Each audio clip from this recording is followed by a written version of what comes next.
Good afternoon, everyone. I'd like to welcome all members and guests to the December 16th, 2025 council meeting. Quick reminder, our meetings are web streamed and televised, so if you could all take a moment virtually on the line, mute yourself when not speaking. When called upon to speak, please turn on your camera, unmute yourself, and staff reminder to use the Microsoft Teams raise hand feature.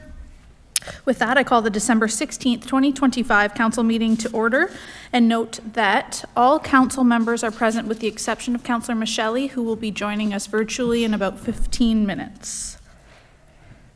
The municipality of Norfolk County is committed to furthering truth and reconciliation in our communities. We recognize the historical and current contributions of Indigenous peoples throughout Canada, and particularly in Norfolk County, that have added to the rich cultural and social fabric that exists here today. We will strive to continually strengthen and develop the spirit of respect, cooperation, and collaboration to the mutual benefit of all Norfolk County residents. We have a couple very important and exciting pieces on our agenda today. First off is Councillor Huffman's birthday. Happy birthday. We have two ceremonial activities on the agenda today, which isn't always on our agenda, so that's nice to do before the holiday season. The first is a pretty exciting one. The Police Resource Outreach Supporting Education Program, PROS, was developed in collaboration with the Grand Erie District School Board staff, Brantford Police, Haldimand Police, which includes Norfolk and Haldimand, and in the Ontario Provincial Police in Brant County, Norfolk, and Haldimand. The Chief Justice's Award, the OGEN's highest honor, recognizes outstanding contributions to promoting public understanding of the justice system and civic engagement, and Norfolk County Council is very happy today to be joined alongside Norfolk County OPP members to recognize Constable Andrew Gamble as a member of the PROS team for receiving the Chief Justice Award through the OGEN. His leadership in promoting justice education and fostering dialogue in the schools reflects the strength and collaboration between policing and education. Council would also like to take a moment to recognize members of the Grand Erie District School Board PROS team who are instrumental in the success. They were invited to attend, but unfortunately unable to join due to the season. But we would like to recognize them for building this programming and the contributions to helping our community build a sense of trust, confidence, and sense of belonging in the schools, and we thank them for their very, very hard work. With that, I'd like to turn it over for a very quick moment to the OPP Detachment Board Chair, Councillor Huffman, for a few comments. Thank you, Mayor Martin. This is just a wonderful award that has been bestowed upon a member of our community and our OPP detachment. This goes a long way in terms of working together within the school community. It's something that's been a difficult road for many years, and I think we're back on track again. So I would like to extend my congratulations. Thank you. Thank you very much. And I would also just like to add that I'm aware in the ceremony that the Chief Justice Award was unanimous in its decision-making to select the PROS team for their work, which doesn't happen, I don't think, ever, actually. So with that, I'd like to invite Constable Gamble up to the podium if he has a few remarks he would like to make, and then invite him up for a certificate of recognition and a quick photo.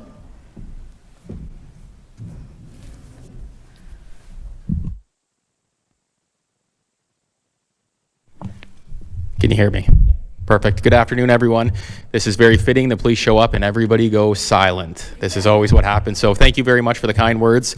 Good afternoon, Madam Mayor, members of Norfolk County Council, and members of the Norfolk County OPP Detachment Board. It is truly an honor to receive this year's Chief Justice's Award. As the son of two educators, one of whom retired from the Grand Erie District School Board, this recognition carries special significance. Throughout their careers, my parents built lasting relationships with hundreds of students, and to this day, I still meet people who share fond memories of having them as teachers. In many ways, my role as community engagement officer has brought me full circle. Being in classrooms, connecting with students, and helping them better understand The role of police in their communities has been one of the most rewarding experiences of my career. My father, who coached many of my childhood sports teams, often reminded us that there is no I in team. And this lesson has stayed with me, and it could not be more fitting. I would be remiss if I did not acknowledge the tireless efforts of Karen Edgar, Jason Hall, Megan Cameron, and the many others from the Grand Erie District School Board who recognized the importance of our presence in the schools and worked alongside us to ensure that presence will endure for years to come. I also want to thank our partners from the Haldeman County OPP, Brant County OPP, and the Brantford Police Service. Regardless of where our borders lie, we continue to support each other in building positive connections with youth across our communities. Thank you again for recognizing this incredible honor and for recognizing the power of teamwork in making a lasting difference. With that, I wish you all a very Merry Christmas and a safe, happy, healthy New Year. Thank you very much.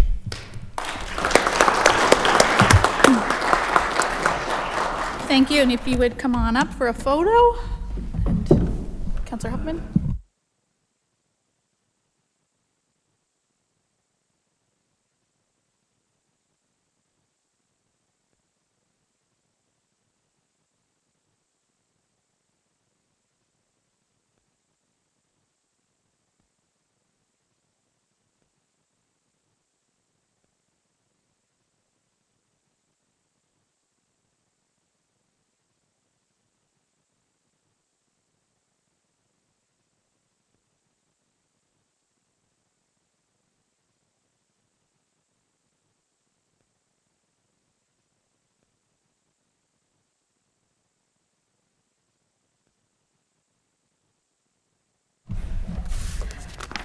We're not done yet.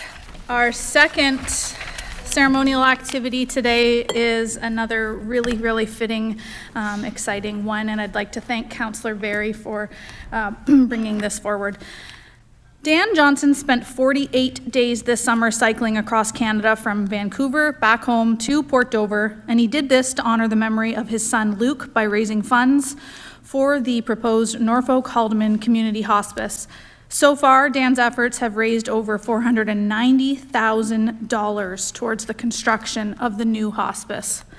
Dan's willingness to share his grief and his family's healing journey with the world transcends community service.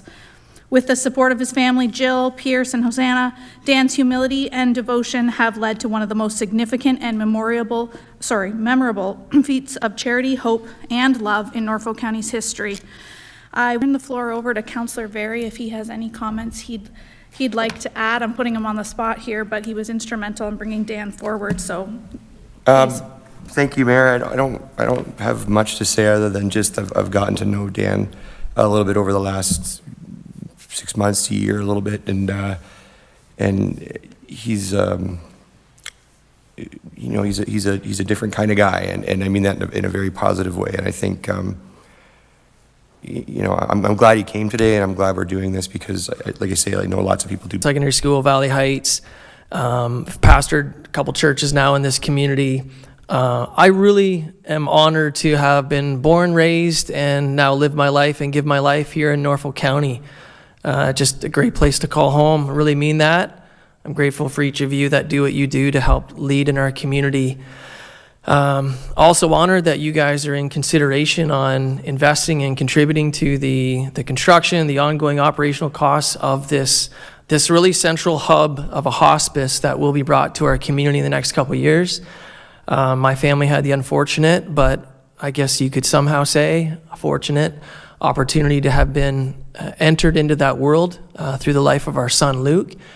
And it's just awesome to be able to bring awareness and even ask for our county councilors and taxpayers and citizens to consider putting some of our grouped in cash to help this project. So I appreciate you guys hearing that out. And thank you for this award. I don't even know what this award is. Great to be here, and I'm very appreciative. Thank you.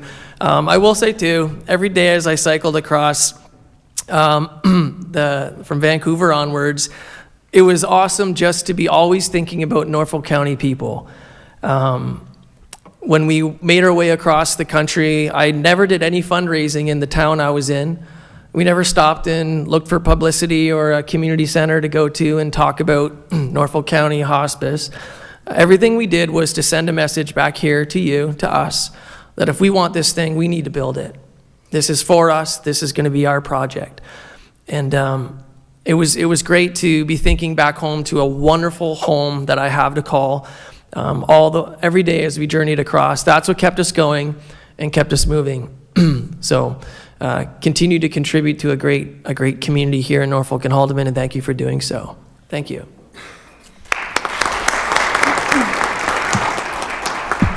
I wouldn't call it an award per se. It's a certificate of recognition, but very few, for all the meetings we host in this place, there are very few certificates of recognition for community members in our community, and it's our honor to have you here with us today, and thank you for everything you've done. So if you would, please come up and grab a photo, and maybe we can get Councillor Berry to join us.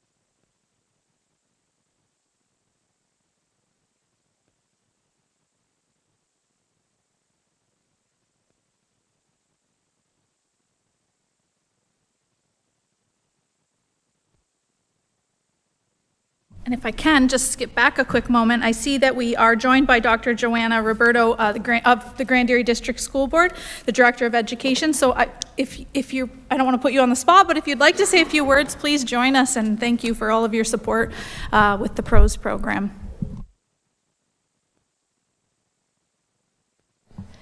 First of all, I just wanted to say thank you so much for inviting us. We are honored and proud of the work that Andrew has done. The PROS program is a unique program because we took the educator, community, and student voice, and we looked at the curriculum. And we looked from K to 12 through the curriculum to see what our connections were. And in particular, in grade 9 through 12, the importance of having a seamless relationship between students and the police. And what's unique about this one is a teacher, I can do that too, a teacher and a police officer come together. We have a surprise. This is amazing. I will pause. Gonna find out who's naughty or nice.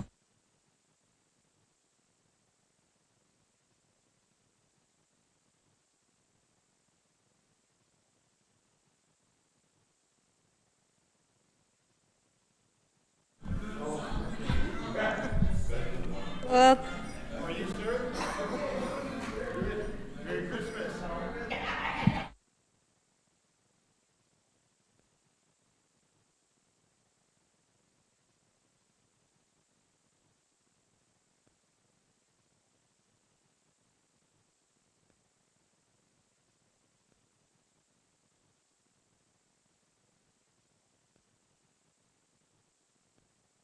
He's a Costco member. Merry Christmas, Santa. I'm good, thank you. Thank you very much.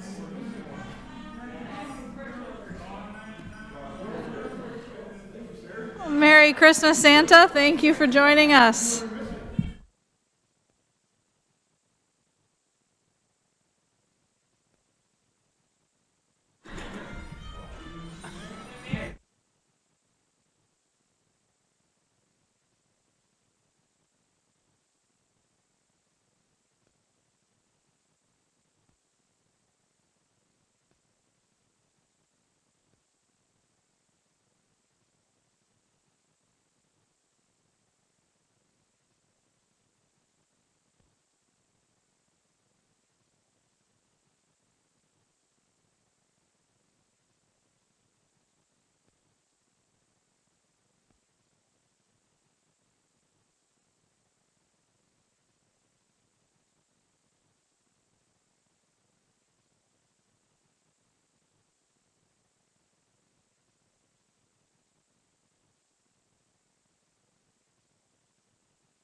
That's wonderful. Thank you very much, Santa. Happy holidays.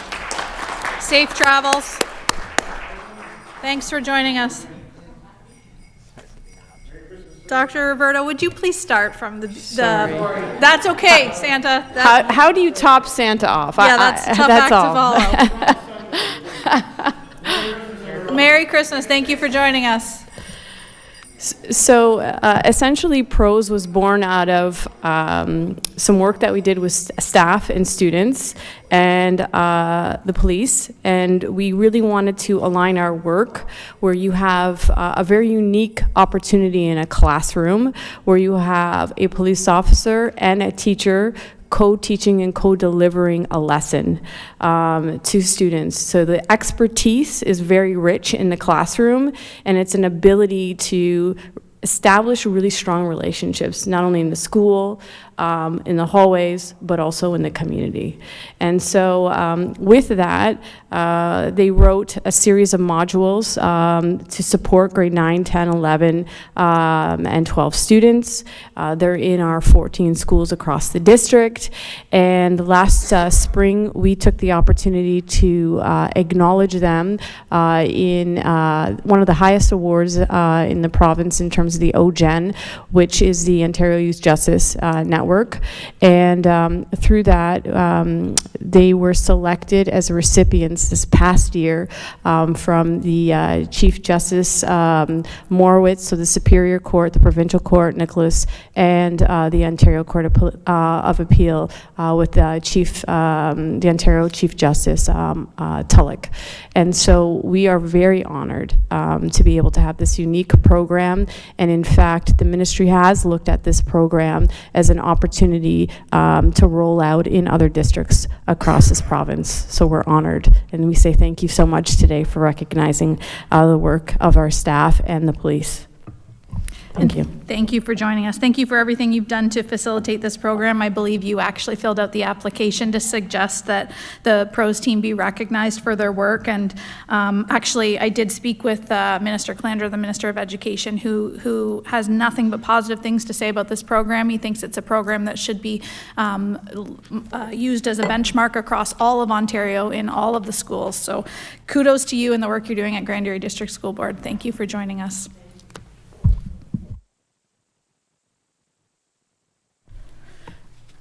Constable Gamble, would you like one more photo with Dr. Roberto before she leaves, and then we will move on with our agenda? We don't have candy cane. Oh, you shouldn't have.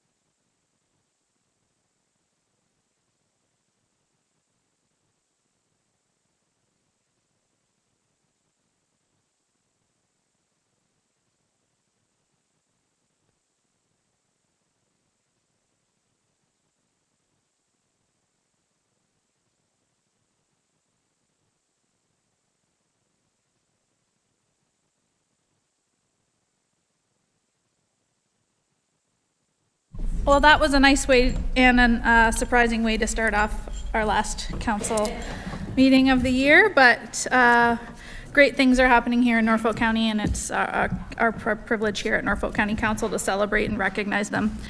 We are going to move on to approval of the agenda and changes to the agenda. The agenda is before council. There are 5 recommended changes to the agenda, which require a 2/3 majority vote. The first, Councillor Brunton has requested to pull item 10.3, which is council and committee meeting minutes of December 9th, 2025, for discussion. Councillor Brunton, I'll turn the floor over to you to talk about. Actually, no, we don't need to do that. We can just to move that you're pulling it from the minutes.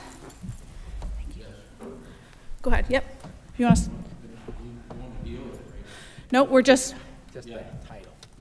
That's okay. Councillor Brunton moves that we are pulling those minutes out. He'd like to have a discussion on one item.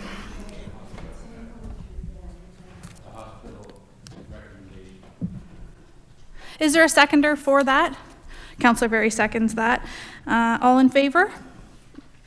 That's carried, thank you. 2/3 majority required to add deputations. So I'm going to do these three together. They're the same topic. A deputation from Marnie Vanderlyn regarding 9 Scott Drive, Port Dover. Margot Vanderlyn, 9 Scott Drive, Port Dover. And MJ Scruton, 9 Scott Drive, Port Dover. Is there a mover and a seconder to add those? Councillor Columbus moves, seconded by Councillor Brunton. All in favor? That's carried. And then lastly, we have also needing 2/3 majority. Councillor Berry's requested that his notice of motion from last week's council and committee be heard today as a motion. So that's moved by Councillor Berry. Is there a seconder? Councillor Huffman. All in favor? Opposed? Motion's carried. So with that, those changes will apply to the agenda. A mover and a seconder, please, to approve the new agenda as amended. Councillor Duthie, seconded by Councillor Huffman. All in favor? Carried. Thank you. Declarations of pecuniary interest today. Are there any? Seeing none. Perfect. We have an early closed session planned on the agenda for one item. So we will move into closed session when I get a mover and a seconder, 1:26 p.m. pursuant to section 239(2) of the Municipal Act 2001 as amended, as the subject matter pertains to information explicitly supplied in confidence to the municipality or local board by Canada, province or territory, or a crown agency, and K, a position plan, procedure, criteria, or instruction to be applied to any negotiations carried on or to be carried on by or on behalf of the municipality and local board. Moved by Councillor Van Passen, seconded by Councillor Brunton. All in favor? Carried. And staff, how long roughly do you think will be one item? 10 minutes, 15 minutes max. He says 10, 15, and I'm gonna say 20, 25. We're usually longer, so we'll be back as soon as we can, but one item.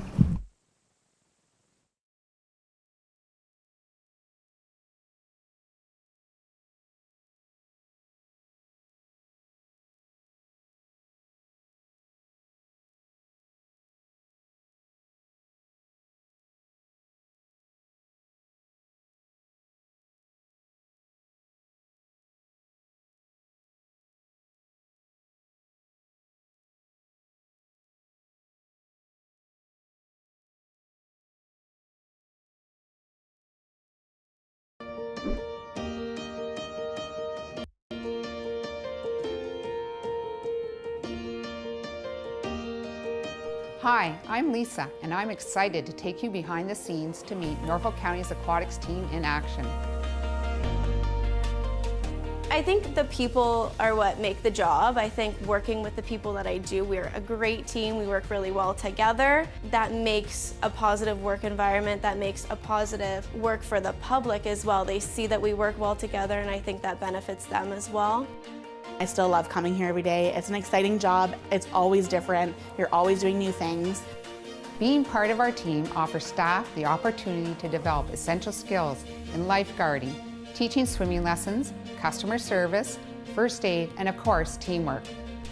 I think swimming in general is a really great skill to have from a very young age, so being a part of children learning how to swim is super important to me.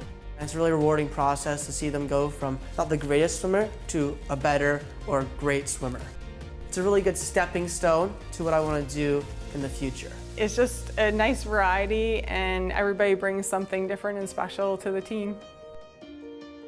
Our aquatics team is dedicated to educating the community on water safety and drowning prevention.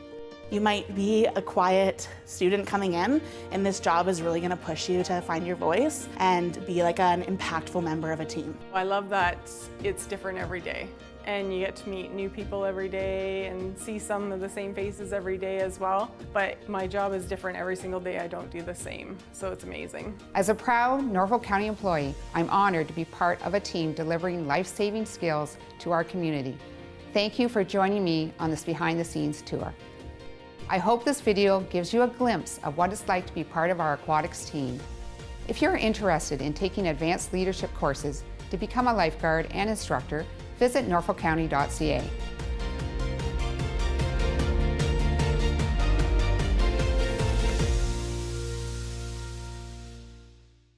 Hey Norfolk County! Whether you're a longtime resident, new to the area, or simply visiting, do you know about the many services provided by Norfolk County?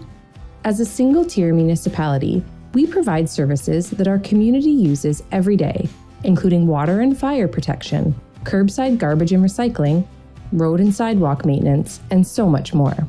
We also provide services needed at unique times in life, such as a marriage or business license, or a dog tag for your new companion. And the unique geographic features in Norfolk County, from farmland and forests to lakes and wetlands, means we also provide specialized services ranging from drainage applications to tree inspections. Wondering how to contact Norfolk County? Start with Service Norfolk. Our friendly team of agents is here to help. Reach us by phone at 519-426-5870 or 226 Norfolk from 8:30 to 4:30 Monday to Friday. Calling about an issue after hours? No problem. We have you covered. Prefer online? Email askus@norfolkcounty.ca anytime, or use our customer service portal at service.norfolkcounty.ca and get a reply right to your email inbox. Want to visit us in person? Come to one of our friendly customer service counters in Simcoe, Monday to Friday, or Delhi, Tuesday to Thursday. Service Norfolk, connecting you to Norfolk County services. Meet Captain Clean, the toilet paper superhero, here to protect Norfolk County's pipes and keep everything flowing smoothly. Remember, only flush the 3 Ps: pee, poop, and toilet paper. Flushing anything else can cause big trouble. Things like wipes, hair, or grease can create sewer blockages. These blockages restrict flow, combine with other debris, and cause costly damage, overflow, and even water pollution. By sticking to the 3 Ps, you can help prevent clogs, reduce repair costs, and keep our water clean. For items you can't flush, proper disposal is key. Throw regular waste in the garbage. Do not believe claims on packaging that products are flushable. Take it from Captain Clean, they are not. Household hazardous waste can be dropped off at Norfolk's temporary depots during spring and fall. For things like medication and sharps disposal, take them to your local pharmacy or the health unit. And remember, grease belongs in the trash, but let it cool and store it first. Don't pour it down the drain. Be a flushing hero like Captain Clean. Together we can protect our pipes, our homes, and the environment. Remember, only flush the 3 Ps. Norfolk County is counting on you.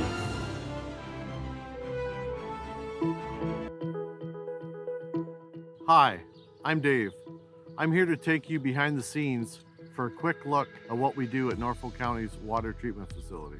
Here in Port Rowan, the water treatment process starts by pumping water from Lake Erie up into the water treatment facility.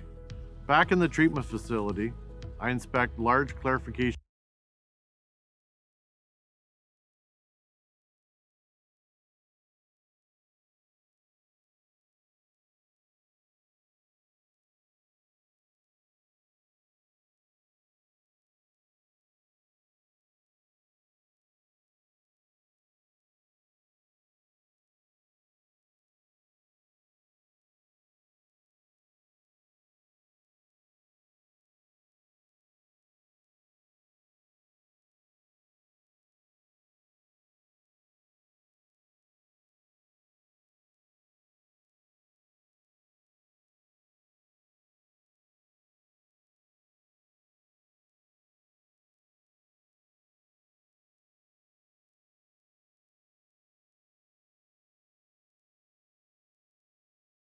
Sorry about that. Our CAO is incorrect. We were very fast. Mover and a seconder, please, to reconvene in open session at 1:34 p.m. Councillor Columbus, seconded by Councillor Barry. All in favor? Carried. Direction, I guess, received as Just as received as information. Okay, received as information. Item 4.1, there's nothing to report out. And a mover and a seconder to do that, please. Received as information. Councillor Vanadrishi and Duthie, all in favor? Carried. Perfect. Consent items. We have 2 on the agenda. November CIC deputation follow-up, which is item 5.1, and sale of land tax arrears 5.2. A mover and a seconder, please, to receive those as information. Councillor Vanadrishi moves, seconded by Councillor Brunton. All in favor? Carried. 3 communication items, 6.1, 2, and 3. Mover and a seconder to receive those as information, please. Councillor Columbus and Barry, all in favor. Carried. Deputations, we'll move right along. We're on 7.1, so we have, these are the new items, Marnie on the agenda for 5 minutes regarding agenda item 12.3.39 Scott Drive. Oh, okay, we'll skip, Margot? Oh, you need to wait? Oh, okay. Okay, let's take a quick break here. Fill up your coffee cups, council. Less than 5 minutes.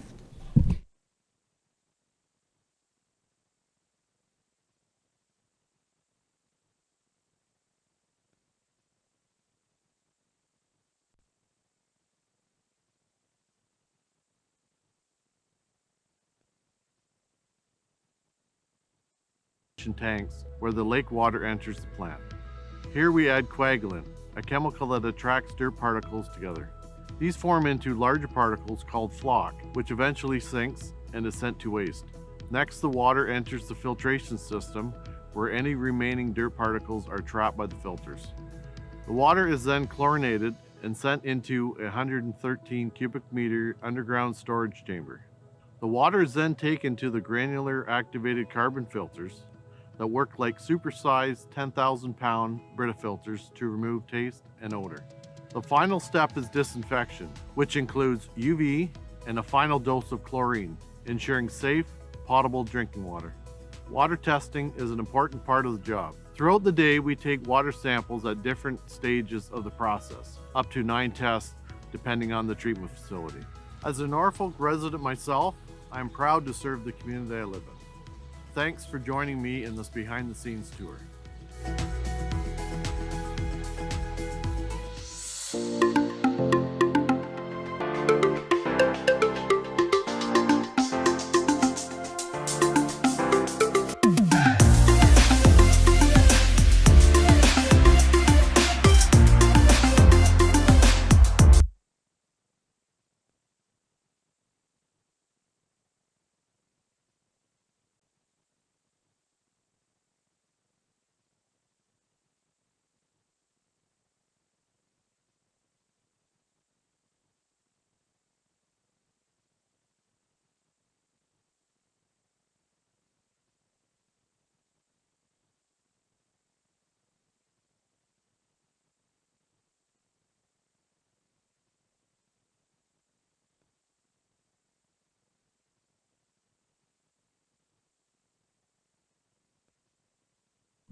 Okay. Marnie, welcome. You have 5 minutes. I'll let you know when you have, 1 minute remaining. The presentation is up on the screen, and whenever you're ready, you can begin. Okay, thank you. Thank you. Good afternoon, Madam Mayor and members of council. My name is Marty Vanderland, and I live directly across from the proposed plan. I'm here to formally object to the rezoning of 9 Scott Drive to R4. Our objection is not anti-development at all. It's based on unresolved safety issues, technical non-compliance, and missing information that is not being addressed. Next slide, please. Oh, you're already on it. The rezoning request has a 38% reduction to the required R4 rear yard setback from 6 meters to 3.7 meters. The 6-meter setback is fundamental to the R4 zone. It supports fire safety, drainage, privacy, and appropriate transition between densities. When a rezoning depends on removing these protections, council must consider whether the site is actually suitable for R4 zoning. Next slide, please. Adequate fire flow has still not been confirmed for this site. Rezoning land for higher density without confirmed fire protection capacity places both future residents and neighboring properties at risk. Next slide, please. The revised site plan shows no designated fire routes, no hydrant locations, and no rear or side access or turning template for emergency vehicles. Next slide, please. The reduced rear yard setback to 3.7 meters is simply inaccessible. When constrained by fencing and without paved access, it is not functional emergency access space. Firefighters cannot place ladders, access rear exits, or attack fire in such a small space. This is a life safety issue central to zoning decisions. Next slide, please. The seasonal high groundwater table has affected foundations, basements, and created structural issues with failed stormwater management. The addition of large-scale surfaces such as roofs and parking lots will further exacerbate existing issues that have been addressed. Yes, they have been addressed. Next slide, please. The site plan includes a brief note stating stormwater must not negatively impact adjacent properties. A note is not a draining solution.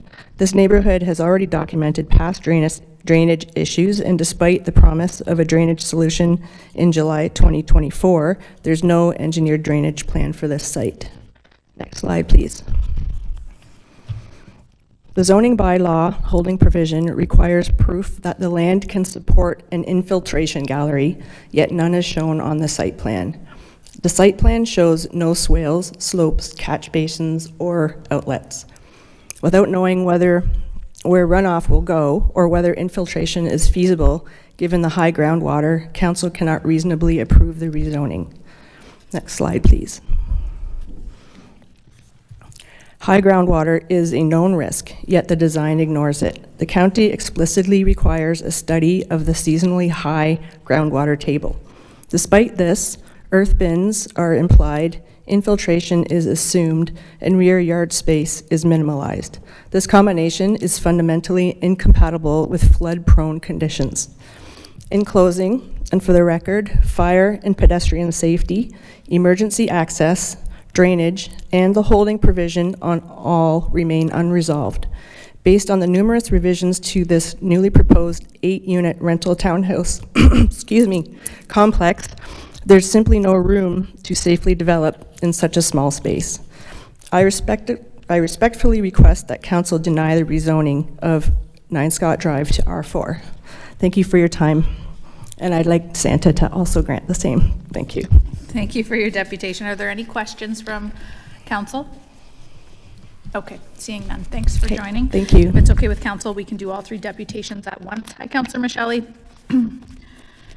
So Margot, please join us. You have 5 minutes. I can let you know when you have 1 minute remaining. Is there a presentation for your? There is. Okay, we'll get that ready. It's the button on the right-hand side. Your microphone will turn red. And the slides are coming.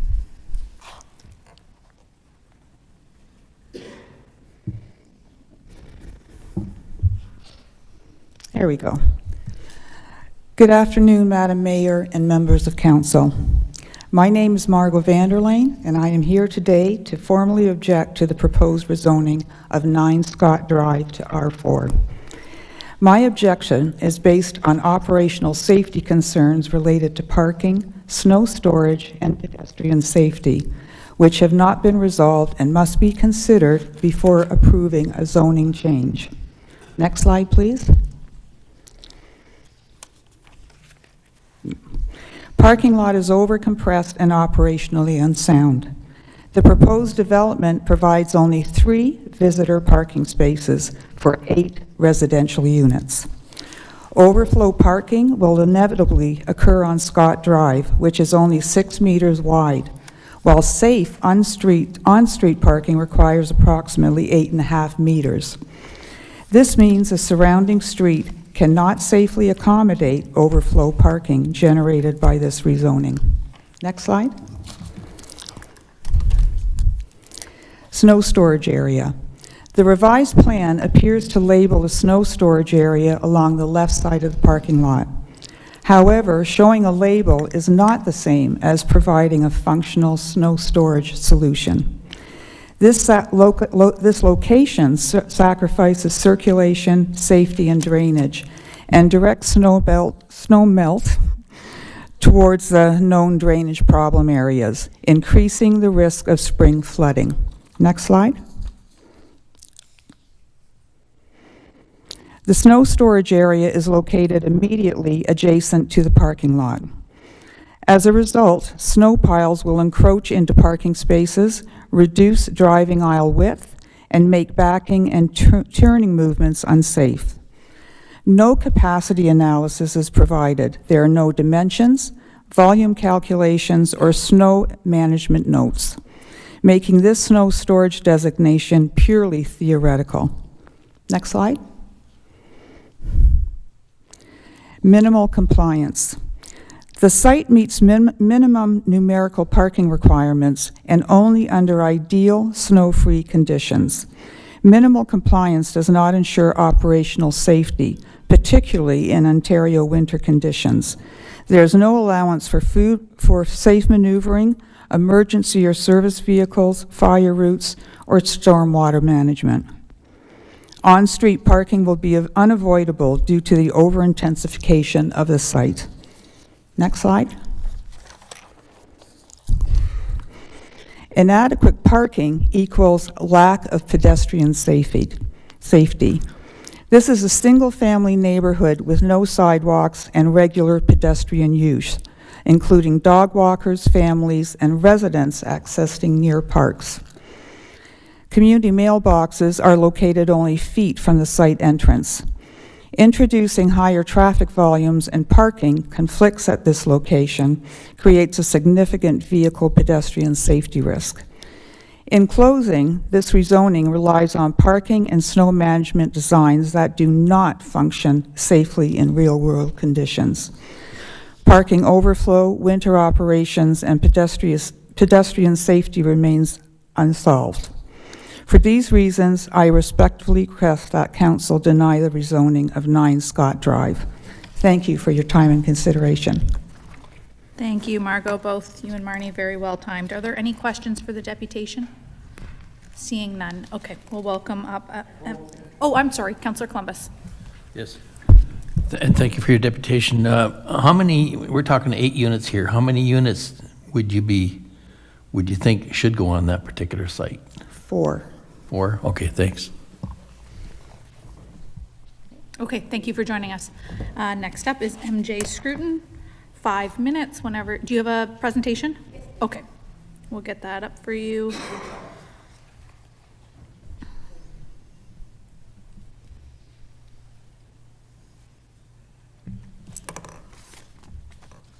Through the mayor. Thank you, Margot.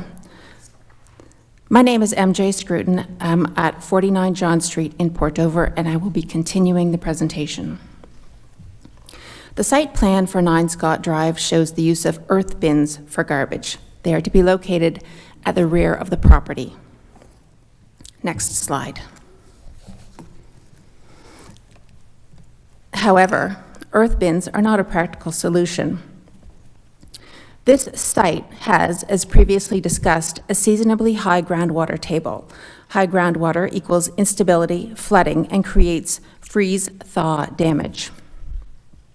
Earth bins also require large crane trucks for removal, and the site plan shows no designated truck access path and has limited tight parking aisles, thus leaving limited access for a collection truck.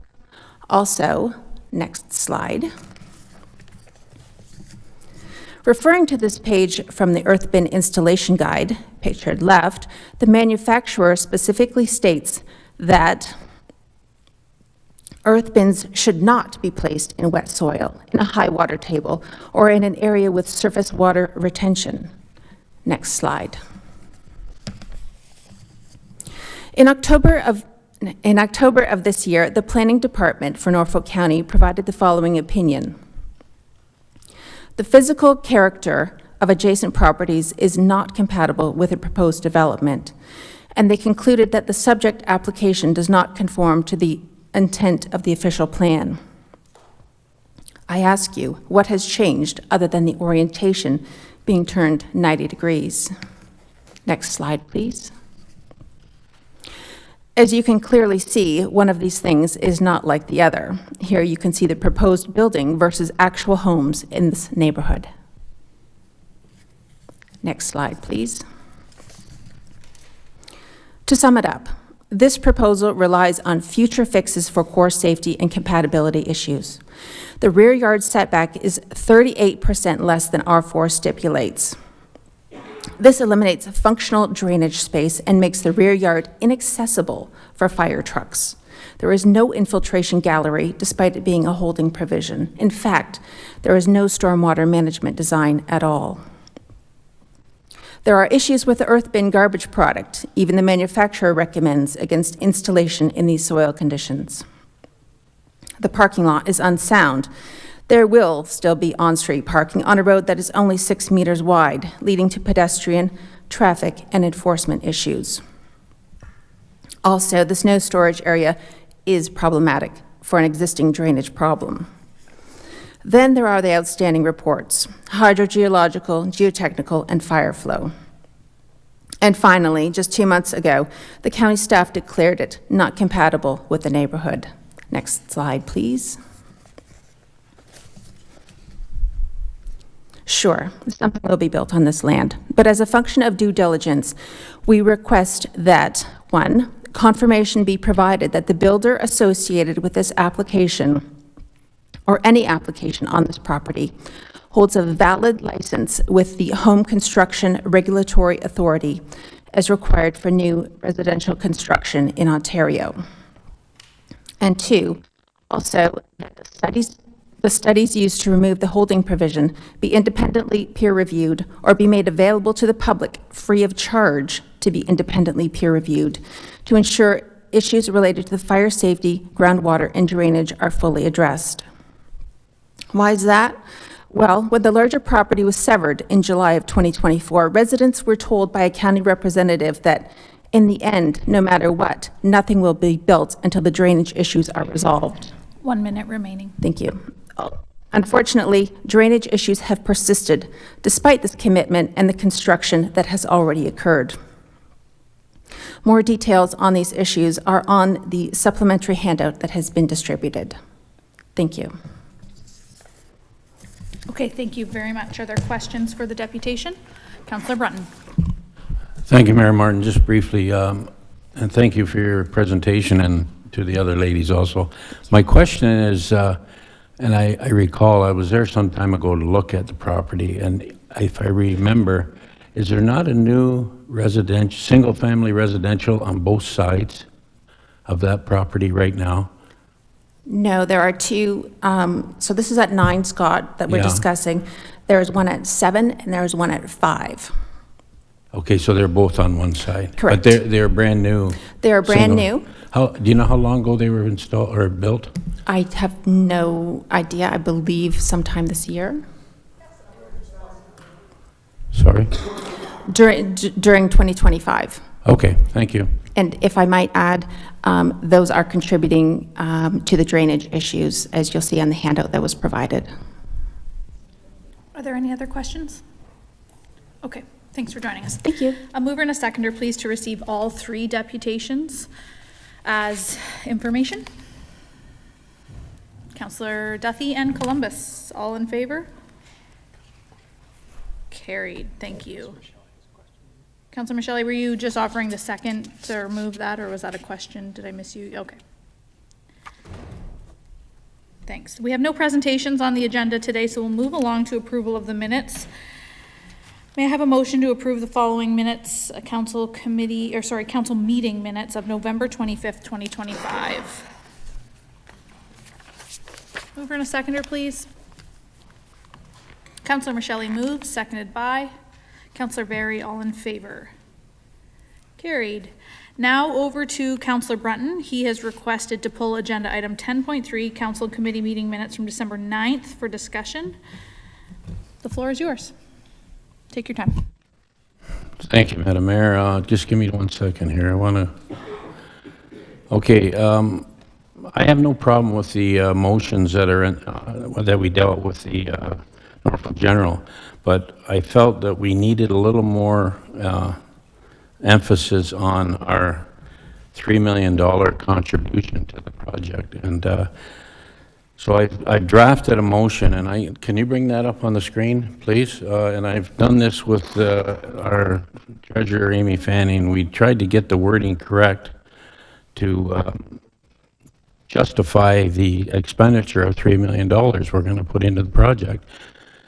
And my reason is, if you recall, it was an RFP and of $4 million, I believe they called it, but there could be a lot of change, contingency items, change orders, and all I'm asking for is a complete breakdown of the money we are putting into the project. And I don't think it's too much to ask for. So the motion we've worked out is in front of you there, and I believe it's straightforward, and I'll read it for you. That the Norfolk General Hospital provide to Norfolk County Council a complete financial breakdown, including total costs and associated funding related to the ongoing capital works for renovations to the minimally invasive surgery suite upon completion of the project. And it just gives us some, I guess, satisfaction that we can show where all the money went. And that's it in a nutshell. Okay, thanks, Councillor Breton. Is there a seconder for that amendment, Councillor Van Passen? And then any discussion or debate? I guess we'll vote on the amendment first, right? Well, there can be discussion on that motion. Discussion on the motion. Councillor Van Andrieschie. Just a quick comment that I agree with it, and I will be supporting it, the motion, because there's nothing wrong with accountability. Councillor Barry? Yeah, I'm supporting it also, and I'm wondering, so we're going to put the $3 million in.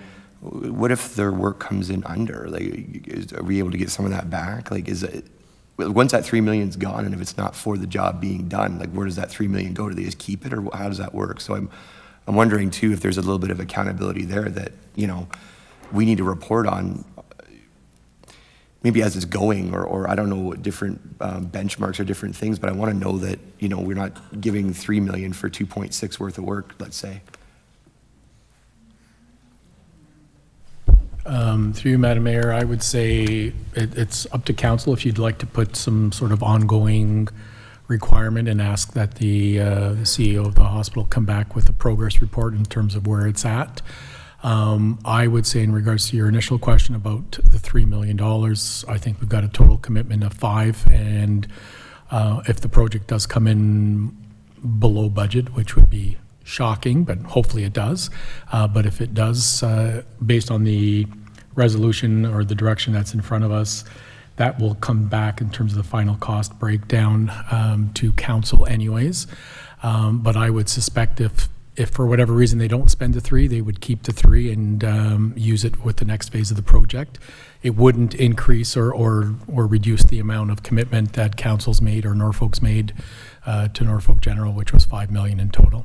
So, and thanks, Alan, through the mayor. Like, I don't disagree, but if there's going to be 3 years between stages or whatever, even 1 year, I'd rather that 400 or 200 or whatever be sitting in the county's account and we're using it for different things as opposed to just sitting somewhere else, So I'm not trying to renege on the total commitment of $5 million, but if we're going to be giving, like, how many years ago, this was, I think, your first term, which is 2 terms ago, that this $5 million was committed, and if it had just been sitting there this entire time, like, how much would we as a county have missed out on if we had just given the $5 million then? That's kind of what I'm getting at here, is that, even if there's 100,000 left on the table, like, let's get it back and we'll give them the full $5 million as they need it, as opposed to saying, here's a chunk, whatever. Like, that's kind of where I'm going with this. So maybe we can work in some language, is what I'm hearing, about a status report and commitment should there be an underspend. But also, to be clear, correct me if I'm wrong, the hospital has met with both our treasurer and our CAO on the RFP process, and the itemized bills and those types of, like, all of that information has come to Norfolk County, right? correct? Through you, Madam Mayor, yes, we are aware of the project scope and the total cost that, of the tender, and so we're there.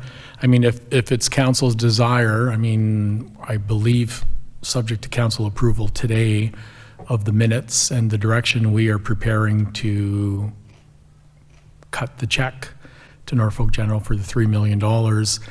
We don't have direction to cut it as progress draws or along those lines, so that we're talking about making something a little bit or substantially different than what the direction that's on the floor to staff right now. If the desire is that maybe you want to revise the direction that's on the screen here and add a line that should the total cost of the project come in below budget, that a prorated amount would be returned back to Norfolk until the next phase of the project, you could perhaps do it that way. That's more where I was going. So if the mover's open to that, I'd put that on, up for consideration, that if there's anything left, yeah, we get it back. Being updated on the screen before you?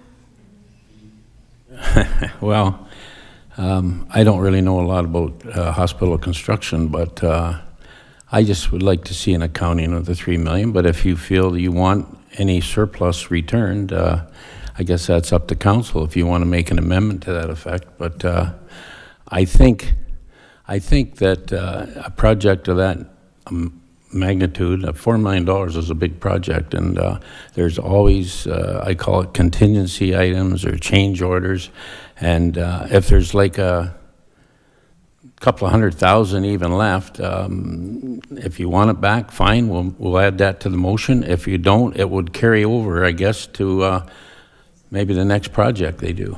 It's your call, I guess. I'm open to whatever council wants. So. Okay, so we have an amendment that we're debating, and then this is an amendment to the amendment, unless our mover and seconder are in favor of it. The other thing I would raise is that the funds are being released to Norfolk General Foundation, who then releases them as needed to the hospital. So the foundation is acting as that stopgate. So whether the funds are returned to us or not, that I'm not weighing in on that debate. They will be kept safe in the Norfolk General Hospital Foundation coffer, which then goes on to the second project. So just for information. Councillor Brunton. Well, I just want to emphasize that that's the idea, getting the accounting on the $3 million. Once we have that, maybe it'll change our opinion on how we issue the $2 million later on. Anyways, to me, it's important, the accounting factor, so thank you. Okay, before I go to Councillor Duthie, Councillor Berry's asking if the mover and seconder are okay with that additional sentence added to the motion there, should the cost come under budget. So I'm looking for a yes or no. Are you okay with that on your motion? Yeah, I'll go along with it, yes. And Councillor Van Passen, were you our seconder? I think so, but I don't think we need that. No. Okay, so we will need a mover and a seconder to add that. Councillor Berry moves that the additional line be added to the amendment. Is there a seconder for that? Okay. All right, great. Councillor Duthie, the floor is yours.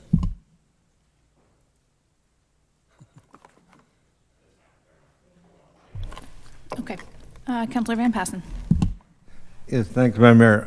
The reason I don't think we need that, many years ago, County Council committed to $5 million for capital upgrades at the hospital. It's not like they don't need them.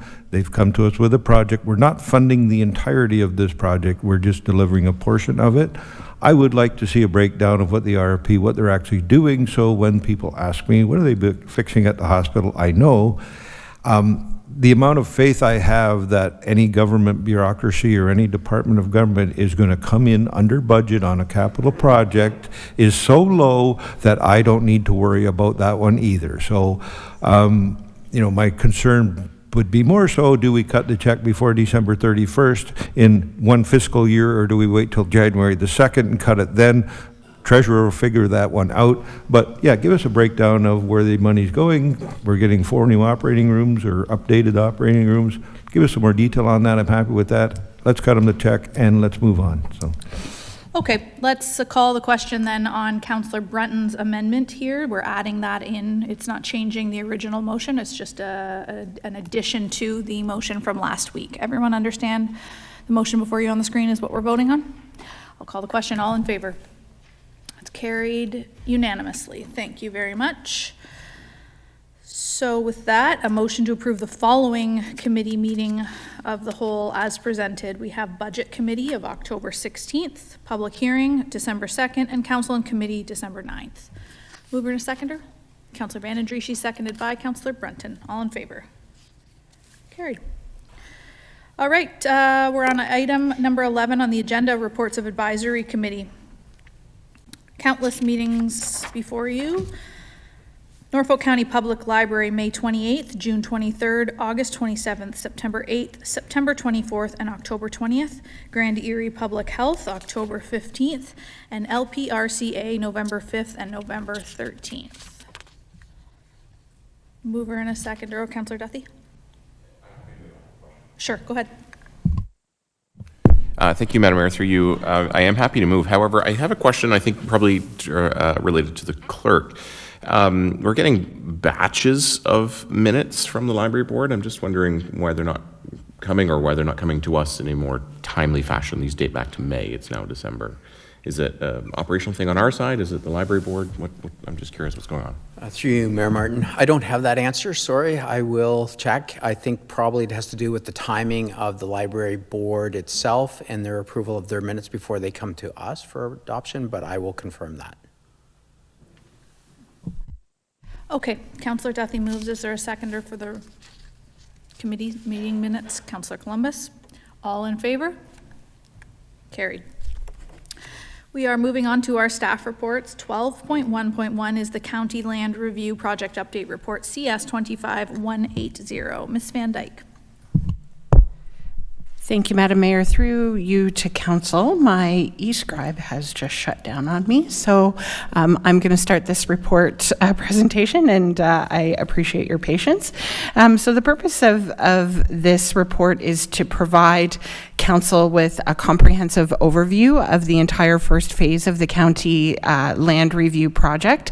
Council will recall that as properties have been sold, individual reports have been brought forward, but staff thought that it would be important for Council to see the entirety of the first phase of the project. In addition, staff are looking for direction on a potential second phase of the project and to undertake some additional work as it relates to affordable housing. So there were 24 properties in total that Council approved for staff to undertake the appropriate surplus disposition procedure. We have done that, and you will see the results within the report. We have sold as many of the properties as we could. There were some adjacent landowners who were not interested in purchasing the parcel of land, so those property files are being closed. And there are still 2 properties that are on the market listed for sale. So the total amount of funds generated is just over $400,000, and those have been directed to the County Land Review Reserve, with some funds still out there on the market for when those final 2 properties are sold. In terms of a second phase of the project, Realty staff will continue to work on this project as time permits and in the appropriate priority, along with the other Realty workload that the team has. Should Council wish to have staff undertake a second phase of the project, so move on to those next properties, we would be looking for that direction today, as well as some guidance around what the parameters of that would be. So the first phase of the project included properties that staff felt were quick wins. The second phase includes properties properties that would need a little more work to bring to market, and are properties that include things like woodlots, active parks, and playgrounds. So if council wishes for staff to undertake a second phase, we would appreciate any direction if there are particular types of properties that council would want staff to include or exclude in their review. If a second phase is of council interest, as council can see in the report, we would be committed to bringing forth the next few properties by the end of Q2. The other area that we are looking for direction on is related to the affordable housing. So council will recall that there were 3 properties that were identified as potential for affordable housing sites.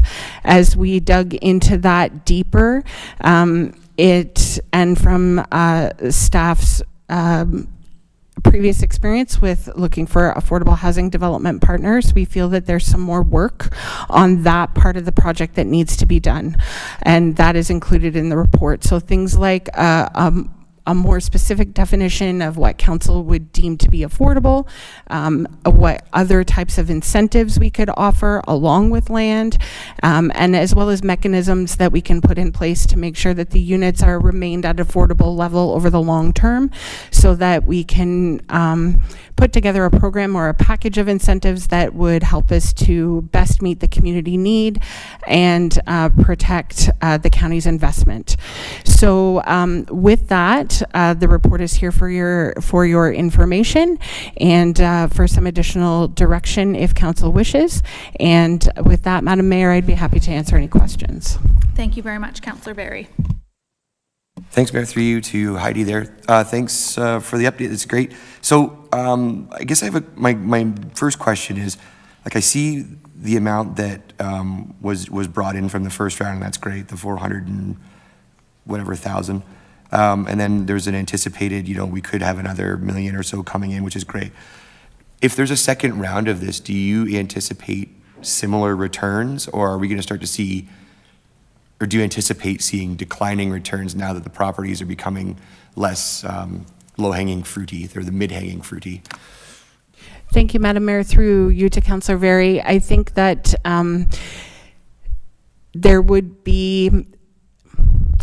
there is potential that we may not see the kinds of returns, and this is just, I would have to do a deeper dive on the properties that are still on the list, but thinking about the fact that we would need to consider the market conditions at the time that the properties were going to be put on the market, but more importantly, we would need to consider the time and the resources it would take to get those properties market ready.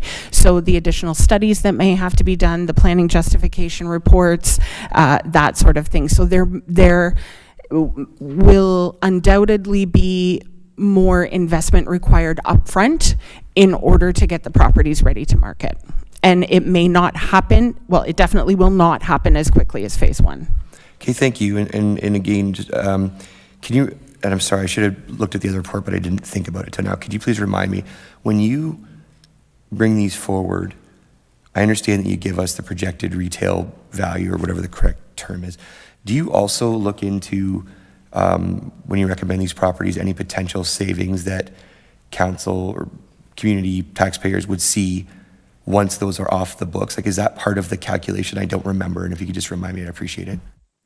Thank you, Mayor Martin, through you to Councillor Very. Yes, when the report came to council that listed all of the potential properties, some of them, including some of the parkland properties where the county had ongoing maintenance costs, those savings were presented to council at the time of decision of whether or not to move forward. Thank you. So when I'm looking at, when I'm looking at this, I see the 482,000 total revenue generated, and that's great. Do you know how much, or can you find out how much has also been saved by phase 1? By eliminating those needs for maintenance and liability? Are we able to get that as well, so we have a total sense of what the actual value, like, this is great, like, I'm not knocking this, but if there's another 100,000 in savings, that sways whether or not maybe I want to do a second phase or not, if the true value is closer to 600,000 or 700,000. That's kind of where I'm at. Thank you, Madam Mayor. Through to Councillor, very certainly we can go back and take a look at that. The operational savings would have been around things like grass cutting there were a couple of vacant parcels where operation staff would have needed to continue to keep the grass cut. Any maintenance would have been minimal on our unopened road allowances. Off the top of my head, I would suggest that the savings, true savings, would likely not be in the hundreds of thousands of dollars, but certainly staff can commit to bringing that back. Thank you. Just a curious point, I guess. Thank you. Councillor Duthie. Thank you, Madam Mayor. Through you, Ms. Van Dyke, thank you for this. And I too would say that I think phase one, that was very successful. I mean, $430,000 is a really nice win. So thank you to the corporate services team and all other divisions within the county that played a part in that. Do we, and my apologies that I can't remember, do we know what the cost of executing phase one was? I know there was an additional resource provided for this stage. I don't remember that number. So thank you, Madam Mayor, through you to Councillor Duthie. Yes, there was the temporary full-time staffing that was paid for from the County Land Reserve. I don't have that number off the top of my head. The operational expenses for the project in terms of advertising land, title searches, appraisals, any reference plans or legal, those costs are in the neighborhood of less than $15,000 total. Okay. So again, yeah, still really positive.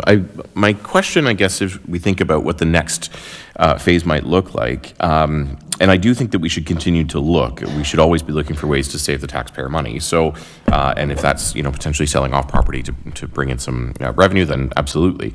Would it be your plan then, if we were to set some parameters for what a phase two may look like? Would it be your plan to come back with somewhat of a cost-benefit analysis to say, look, here's what we think that potential upside might be based on this criteria? That's what you're saying could come back to us in Q2 of next year, or end of Q2? Thank you, Madam Mayor. Yes, that's correct. We would go back to the original list of properties that were considered by the team, the cross-county team, and we would look at the next batch that were in not the quick win, but the next wins, and come back with some analysis about, these number of properties are woodlots, and this is what staff would consider. These properties would need rezoning or different types of studies. This is how much it might cost and the amount of work that it would take. Councillor Van Passen. Yes, thanks, Madam Mayor. I got a question on a few of these properties where it says the adjacent, like we've declared them surplus, the adjacent landowner is not interested in them. But are any of those properties a situation where we have encroachment by the neighbor? I know there was some that, the neighbor had built a garage on our property, and if they don't want to buy it, we want the garage gone. But, can we get a follow-up on, like, there were some road allowances and some properties, neighbor's not interested, but it's not an option to keep using it without buying it, and have to explain that to them, either move your garage or buy the property, one or the other. You can't have it both ways. So, do we have any of those situations yet? Madam Mayor, through to Councillor Van Passen, yes, we do. We still have some files that are under negotiation based on the unique circumstances, such as encroachments.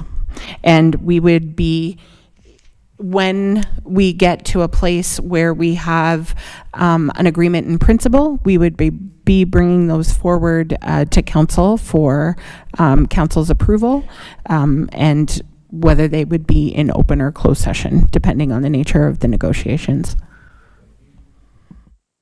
Councillor Huffman. Thank you, Mayor Martin. Through you. I just wanted to confirm that we have a timeline in mind for the affordable housing component that we're discussing. And would that be late Q1 or sometime in Q2? So, Madam Mayor, through you to Councillor Huffman, staff would commit to bringing any follow-up back, including the potential for affordable housing incentives, by the end of Q2. Councillor Berry. Thanks, Mayor, and sorry, Heidi, I thought of a couple more things. So do we know, or do you, so Councillor Van Passen's got me thinking, so do we know, have any of the properties that were sold in the first round, have they been developed, do you know? Madam Mayor, through you to Councillor Berry, the larger parcels, I am not aware of any of them being developed as of yet. The pieces that have been sold to adjacent property owners, I don't know what the property owners are doing with them. So the reason I'm asking is because I'm also wondering, you know, when we look at another phase, what is the increase in tax revenue that has come that's beyond the revenue from sales and beyond the whatever else we may be collecting? Like, what is the actual annual benefit to doing this as well? I'd like, if you could, when you can, I'd like to know that as well. I imagine it's not huge, but it's a plus, right? So certainly, Madam Mayor, through you to Councillor Berry, what we can do is, and I am being told by staff that there is one property that is in the works for development. So as those development applications come through and those reports come forward for council's consideration, when they are circulated, Realty Services staff could note for council that this is a property that was sold through the county land review, so that council can then track the progress on it. That's really good. I just, if possible, even if it's still vacant, I'd like to know, because they're clearly paying property tax of some kind either way, right? A, and B, if what Councillor Van Passen says, you know, comes to fruition, where all of a sudden that garage is sold, they're going to be paying for that developed property. So that's where I'm kind of going here, is that, well, okay, so if we're going to do another round, like what is the net gain, total net gain on doing this exercise, as opposed to just the revenue, which is obviously the biggest piece, but there's still those other little pieces that make a difference to me. So anyways, that's all. Thank you. Yeah, I agree. That's a really great point. A running list to see the progress and additional ongoing revenue from the project is meaningful. I also wonder about staff tracking a list, even if it's a closed session list, for future councils on properties that were considered but we didn't move forward with. And I'm not talking about ones that came and had we had public hearing meetings on some of those. There are some that council has just said no, or not right now. And that might change over time. So until, you know, there's been a public discussion on those, I think that should be something that remains on the radar for future council's consideration in future phases, so that they're not lost in the mix, because it speaks to operating costs and all of those things, some of them. So staff today they're looking for our interest for continuation in phase 2. They're looking for some more descriptors on affordable housing and what that means, and then they're also looking for incentives that if we have any ideas that could be bundled into the affordable nature of an additional phase. My only comments on that, I would actually challenge planning, development, building staff to present us with that list of what those incentives should be, what the cost would be on an additional 10 properties, waiving DCs, waiving a building permit fees for secondary suites, all of those types of things. That's not for council to just pick out of thin air. I think staff should develop some type of comprehensive list. Heidi? Yeah, thank you, Mayor Martin. At this point today, staff are looking for overall direction to continue to work on this component of the project, and certainly as a cross-functional team, we will go back and put our collective heads together to come up with some options for council. If council has any ideas that they want us to make sure to consider, we will do that, but certainly even just high-level direction to continue the work would be appreciated. Okay, Councillor Berry? Yeah, I'm ready to move the recommendation. Perfect. Councillor Duthie seconds that. can that include ongoing work from staff that capture Councillor Barry's comments as well as hopefully mine, as long as the mover and seconder are okay with that? Yep. Please, Councillor Duffy, speak to it. I don't have any specific examples off the top of my head, but I have read through Municipal World, et cetera. There are some really creative examples that some municipalities have made to try and work on the affordable housing issue. So I just, let's be creative, let's be somewhat innovative. I think we're primed for that sort of thing. So sort of take the blinders off as we move forward and just see what everything is out there. Yep, great point. I think if you're coming across something, to Councillor Van Passen's point, and you find there's an easement of a federal building, don't just bring us the easement, bring us the federal building and let council lobby, aka the downtown Simcoe Post Office. We talked about that before. Let council lobby other levels of government to try and retrofit or flip or take ownership or sell some creative parcels for housing. Okay, I'm going to call the question. All in favor? Carried. Thanks, Heidi. The next report is item 12.1.2 on the agenda, which is report CS 25177, Haldeman Norfolk Housing Corp. Affordable Housing Development. Thank you, Mayor Martin. Through you to Council, this report is here today for Norfolk County Council as a shareholder of the Haldeman Norfolk Housing Corporation. I will note for Council that there was a similar report that was presented at Haldeman Council last night and was approved.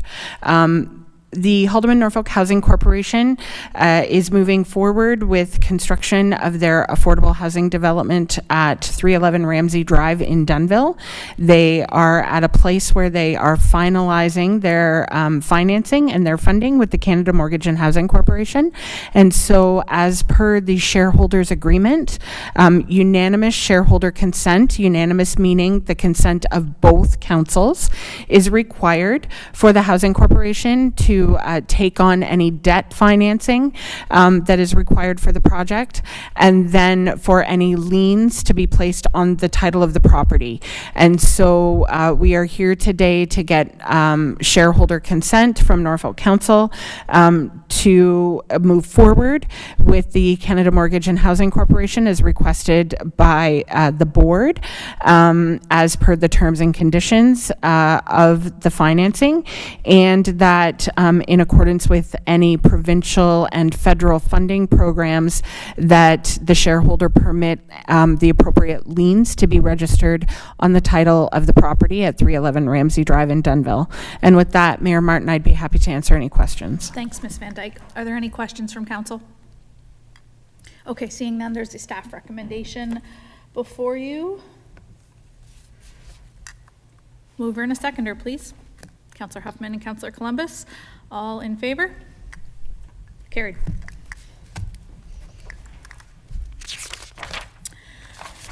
Okay, how's council doing break-wise? We have a couple planning reports. You want to do a couple? Do you want to take a break? Do you need a coffee, a bathroom? All right, let's take 15 minutes, go to the bathroom, fill up your coffee cup, and we'll return and do all of the planning.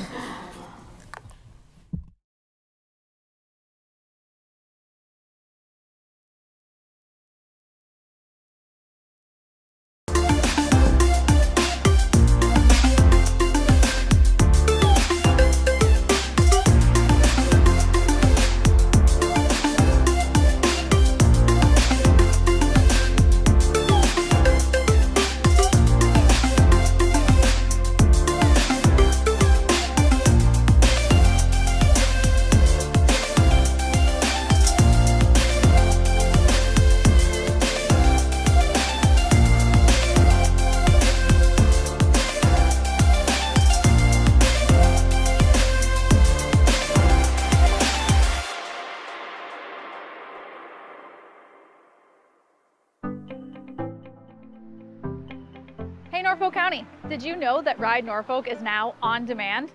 This means you can schedule Norfolk's public transit service to pick you up for appointments, shopping, school, or work. Ride Norfolk has partnered with Blaze Transit to offer on-demand pickups at all 95 stops across Norfolk, including this one. I booked my trip earlier today and my bus is here right on time. Since there are no fixed local schedules, you can easily book Ride Norfolk over the phone, online, or on the Blaze Transit app from your smartphone. Thanks, Charlie. You're welcome. Ride Norfolk's customer service team can help answer any questions you may have, get you started with the app, or book your next ride. By moving to On Demand, Ride Norfolk is helping more residents get where they need to go. To learn more, visit norfolkcounty.ca/transit.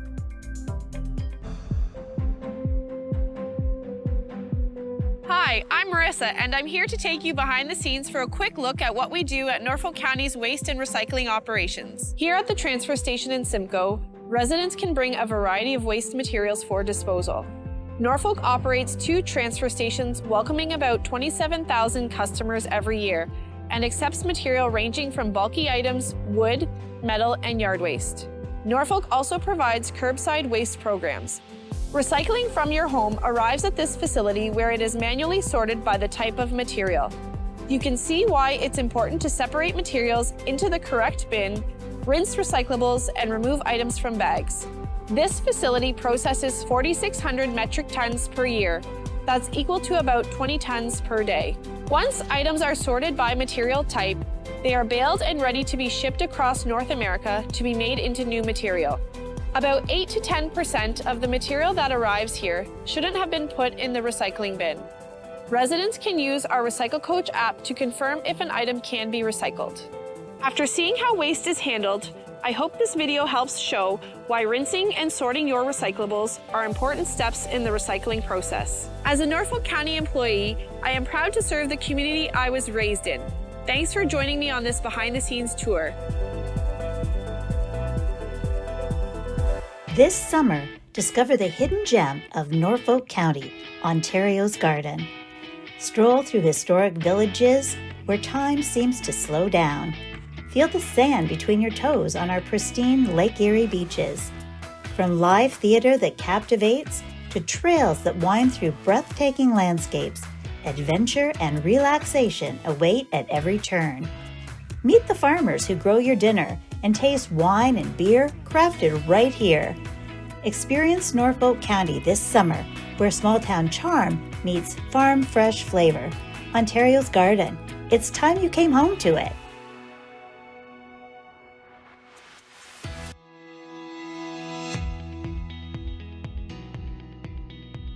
Hey Norfolk County, I'm Chris, and I'm here to take you behind the scenes to show you how Norfolk County manages stormwater in our towns and communities.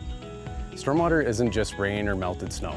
It's any excess water that runs off hard surfaces like roads, driveways, and rooftops. But where does that water go? And why is managing it important? Norfolk's stormwater systems include pipes, ditches, catch basins, and ponds that work together to manage this runoff. Stormwater systems like ponds slow the flow and allow dirt and pollutants to settle and release cleaner water into the environment. Without proper management, stormwater can flood basements, damage roads, and carry contaminants like oil, garbage, and salt into our rivers and lakes. That's why Norfolk County created a dedicated stormwater team in 2024 to better understand and maintain what we already have while planning for the future. This stormwater pond in Port Dover helps to reduce flooding and improve water quality. Over time, sediment and pollutants build up within storm ponds, limiting